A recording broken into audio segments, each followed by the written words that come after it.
it will stop giving out visas to people from dozens of countries who wish to move to the United States permanently. So for the why part of this story. We have a great Washington, D.C. We, as you probably know, we're going into Memphis and we're going into some other cities, and very soon we're going to go into Chicago. It will be safe for the World Cup. The world governing body is sending a strong message to President Trump about the 2026 World Cup games. The vice president of FIFA reacted to the president's claim that he can move matches out of U.S. cities that he considers dangerous. FIFA's vice president said football is bigger than any country. With all due respect to current world leaders, football is bigger than them, and football will survive their regime, their government, their slogans. Trump just handed FIFA its worst nightmare 5 months before the biggest World Cup in history.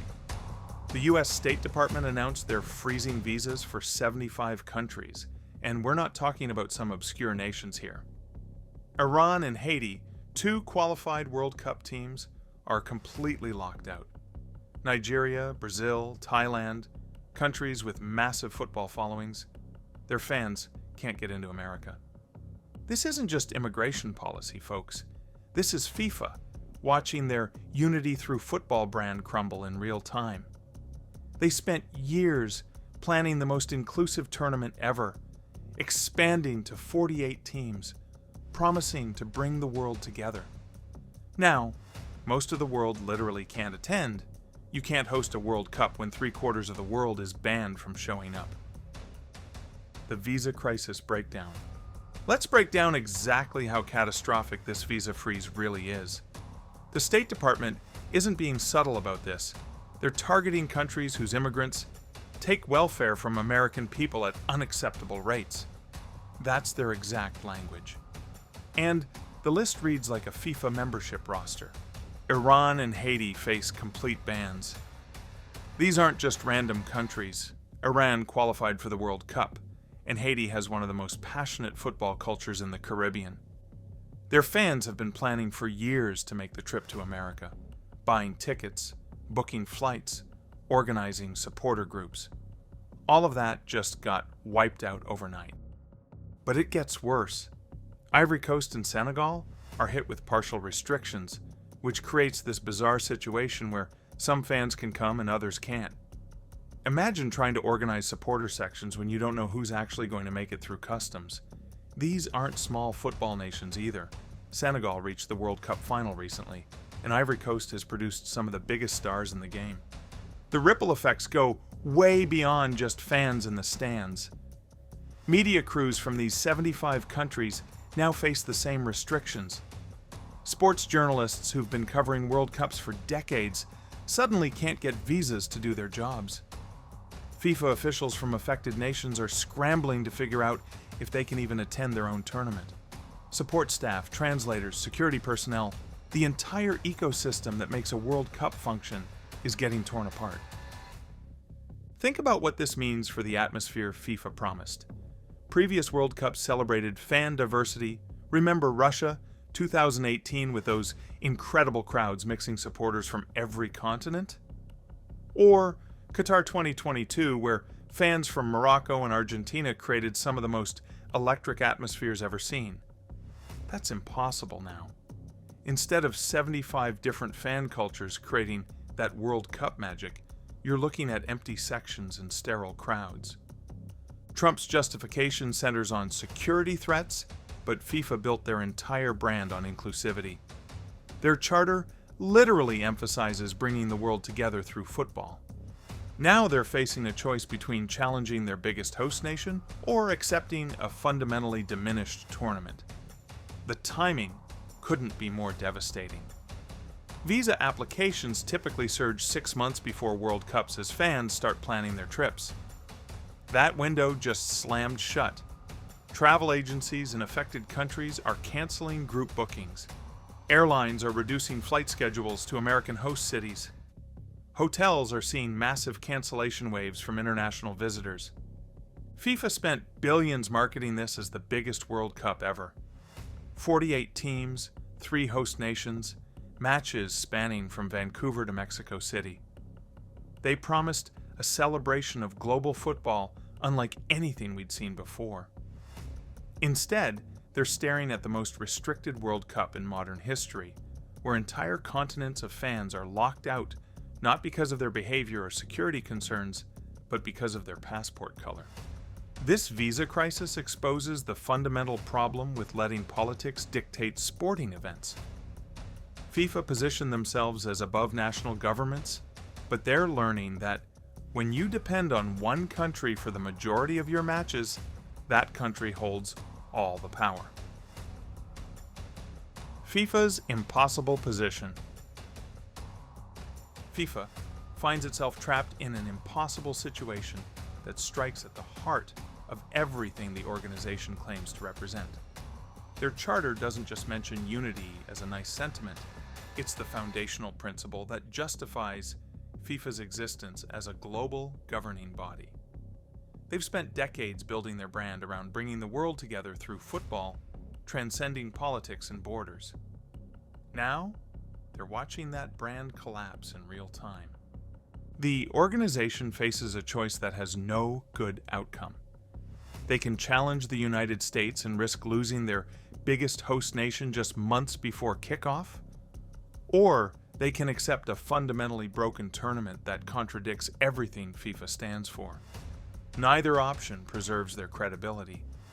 This isn't FIFA's first rodeo with controversial host countries, but the precedents are messy. When Russia hosted in 2018, FIFA let the tournament proceed despite the country annexing Crimea 4 years earlier.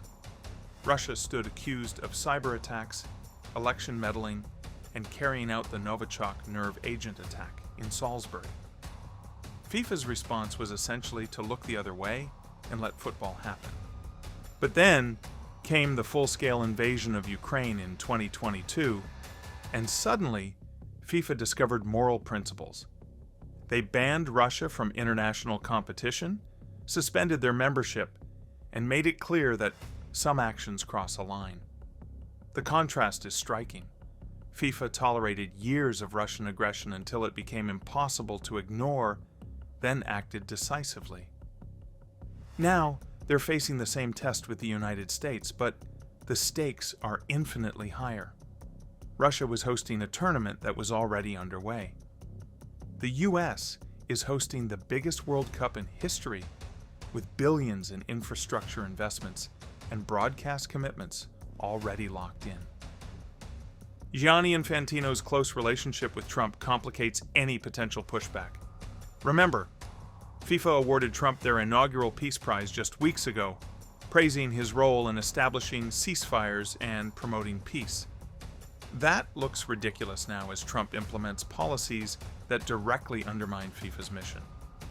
Infantino can't criticize Trump's visa freeze without admitting his Peace Prize was premature at best, politically motivated at worst. The financial implications are staggering. FIFA projected record revenues from this expanded tournament, with much of that money coming from global broadcast audiences and international sponsorship deals. Sponsors didn't pay billions to reach American audiences. They paid for global reach. When you eliminate fans from 75 countries, you're not just losing ticket sales, you're losing the television audiences that justify those massive sponsorship packages. Major sponsors are already expressing private concerns about tournament reach. Companies like Coca-Cola and McDonald's built their FIFA partnerships around accessing emerging markets, many of which are now on the banned list. If fans in Nigeria, Bangladesh, or Thailand can't attend games, will they tune in to watch a tournament that explicitly excludes them? The viewing figures from these markets could crater, making sponsor investments look foolish. FIFA's credibility hangs in the balance. They've positioned themselves as the guardians of global football, above petty nationalism and political squabbles. That position becomes untenable when they allow one host nation to unilaterally exclude 3/4 of their member associations. How do you maintain authority over countries you've allowed to be banned from your flagship event? The precedent this sets is terrifying for FIFA's future. If the United States can impose visa restrictions that fundamentally alter a World Cup, what stops other host nations from doing the same? Will Qatar demand restrictions on Israeli fans? Will Saudi Arabia ban LGBTQ plus supporters? FIFA's already fragile neutrality completely collapses once politics determines who can attend their tournaments. Behind closed doors, FIFA officials are reportedly furious but feel powerless to act. Moving matches at this stage would cost hundreds of millions and create logistical nightmares. But accepting the status quo means presiding over the most exclusionary World Cup in modern history. Canada's golden opportunity. While the United States creates chaos and FIFA scrambles for solutions, Canada sits perfectly positioned to capitalize on America's self-inflicted crisis. This visa disaster isn't just exposing US failures, it's highlighting everything Canada does better. Canada maintains open, welcoming visa policies that align perfectly with FIFA's inclusive values. While Trump builds walls, Canada builds bridges. Their streamlined visa process and reputation for treating international visitors with respect creates a stark contrast that FIFA can't ignore. Vancouver and Toronto venues aren't just backup options anymore. They're looking like the responsible choice. The infrastructure is already there and ready to expand. Vancouver's BC Place and Toronto's BMO Field were designed to handle major international events, with transportation links, security protocols, and accommodation capacity that rivals anything in the United States. More importantly, these venues come without the political baggage that's now attached to every American host city. Canada's stable political environment offers FIFA something the United States clearly can't guarantee: reliability. There's no risk of sudden policy changes that could derail tournament planning, no threat of immigration raids at stadiums, no visa freezes that could exclude entire continents of fans. FIFA desperately needs that stability right now. The economic windfall for Canada could be massive. As disappointed fans redirect their travel plans away from American cities, Canadian venues become the obvious alternative. Hotel bookings in Vancouver and Toronto are already seeing upticks as international supporters look for World Cup experiences without the visa hassles. Restaurants, airlines, and tourism operators across Canada stand to benefit from America's loss. The messaging contrast couldn't be more perfect for FIFA's brand rehabilitation. Trump's America First approach directly contradicts everything FIFA claims to represent. Canada's Welcome the World approach aligns perfectly with FIFA's unity message. It's not subtle, it's exactly the kind of clear choice that makes FIFA's decision-making easy. This crisis positions Canada as the responsible co-host for future tournaments. FIFA values predictability and competence above almost everything else. Countries that can deliver world-class events without creating international incidents become FIFA's preferred partners. Canada is building that reputation while the United States destroys theirs. FIFA officials are already having quiet conversations about shifting more high-profile matches north. Nothing official yet, but the groundwork is being laid. When you can't guarantee that fans from qualifying nations can actually attend games in American cities, moving those games to Canadian cities becomes a logical solution. Conclusion. This visa ban proves the United States isn't ready to host the world's biggest sporting event. FIFA's nightmare is Canada's opportunity to show the world how international tournaments should really be run. Subscribe for more coverage as this World Cup disaster unfolds.